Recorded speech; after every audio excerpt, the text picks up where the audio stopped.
Dear students, in the previous videos, I gave general introduction of the third chapter,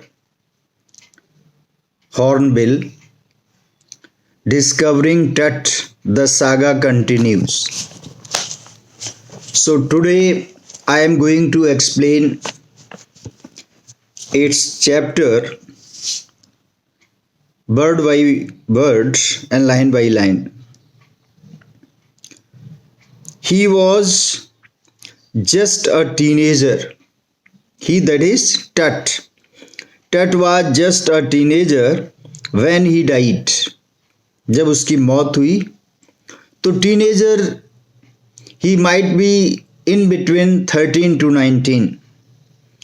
The last heir of powerful family. He was the last king of the powerful family that had ruled Egypt and its empire for centuries. That ruled Egypt for centuries. शताब्दियों तक जिसने Egypt के ऊपर शासन किया, rule किया, उसका वो लास्ट किंग था. He was laid to rest, laden with gold. जब उसकी मौत होती है तो उसका फ्यूनरल जो कैसा था, he was laid to rest, laden with gold, full of gold. उसको लाद दिया गया किससे? गोल्ड से. एंड इवेंचुअली फॉरगॉटन, और लोग भूल गए, क्योंकि जो उस समय किंग्स और एम्परर्स जो जिनकी डेथ होती थी, तो as I have already told you कि उनके साथ वो सब कुछ रखा जाता था जिनकी उन्हें ख्वाहिश होती थी, जिसको वो पसंद करते थे. All those things were kept with the dead body. और वो काफ़ी रिच लोग होते थे, इसलिए उनका कॉफिन भी प्योर गोल्ड का ही होता था. Since the discovery of his tomb in 1922, हालांकि डेथ को 3,300 ईयर्स, इतने साल हो गए थे, लेकिन आर्कियोलॉजिस्ट, जो ब्रिटिश आर्कियोलॉजिस्ट हावर्ड कार्टर है, उसने इस टॉम की डिस्कवरी 1922 में की. The modern world has speculated means guest. जो आज का आधुनिक युग, आज के संसार में आज के लोगों ने ये अंदाज लगाया about what happen to him with murder being the most extreme possibility. ये ऐसा क्यों उन्होंने सोचा? क्योंकि किंग टट बहुत अर्ली एज में उसकी डेथ हुई, टीन एज में. तो उन्होंने ये सोचा कि हो सकता है कि एक कारण उसकी मौत नेचुरल न हो, कि मर्डर किया हो किसी ने. Now leaving his Tom for the first time in almost 80 years. Discovery के बाद उसकी टॉम को 80 ईयर्स तक के लिए छोड़ दिया गया. वो रीजन इसका ये था कि उस समय न तो सीटी स्कैन थी और न एक्सरेज या न फॉरेंसिक लैब, ऐसा कोई भी चीज़ नहीं थी, साइंटिफिक इक्विपमेंट्स जिसके द्वारा ये पता किया जा सके, उसकी बॉडी को एनालाइज किया जा सके कि उसकी डेथ कैसे हुई. टट has undergone a CT scan that offers. फिर 80 ईयर्स के बाद his body was sent for CT scan किया गया. New clues about his life and death.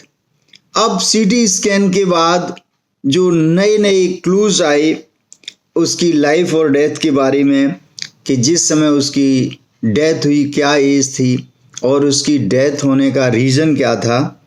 And provides precise data, brief data for an accurate forensic reconstruction. और इसका जो accurate data जो मिला, reconstruction that is rising out of the grave again, मतलब बहुत सारे जो क्वेश्चन उठ रहे थे कि उसकी डेथ क्यों हुई, कैसे हुई, तो उसके बारे में सारे जो फैक्ट्स थे वो सामने आई। An angry wind stirred ghostly, an angry wind stirred ghostly dust devils as King Tut was taken from the resting place.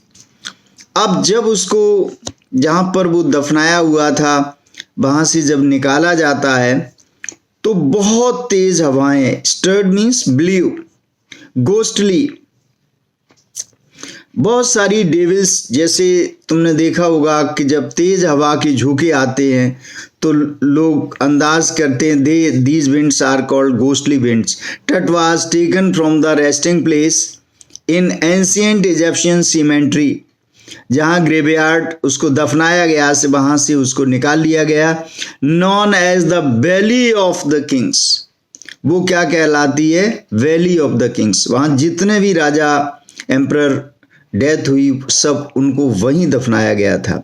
Dark valley clouds, अब जो डार्क क्लाउड्स थे आकाश में मंडराने लगे, had स्कडेड across the desert sky and all day and now were veiling covering the stars in cascade grey।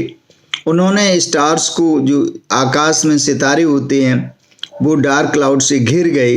It was 6 PM, शाम के 6 बज रहे थे, ऑन जनवरी 5, 2005।